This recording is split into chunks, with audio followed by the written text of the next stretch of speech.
મારી દીકરીનું નામ તુલસીબેન છે, મારું નામ રામાભાઈ નારાયણભાઈ ચાંપડા. અમે સુરેન્દ્રનગર જિલ્લામાંથી રસાપર ગામમાંથી આવીએ છીએ.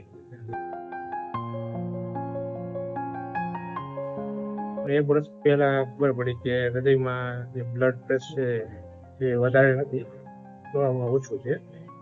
પછી અમે અહીંયા દિવ્યેશ્વર સાથે મુલાકાત લીધી ડૉક્ટર સાહેબની. અમને અહીંયા આપણે નારાયણ હોસ્પિટલનું સરનામું આપ્યું.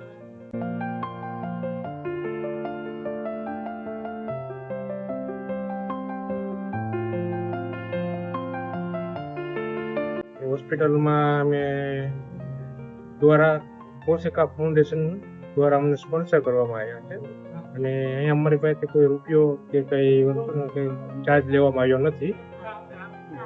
ડૉક્ટરનું અને નારાયણ હોસ્પિટલનું અને કોશિકા ફાઉન્ડેશનનો અમે આભાર માનીએ છીએ. ખૂબ ખૂબ આભાર.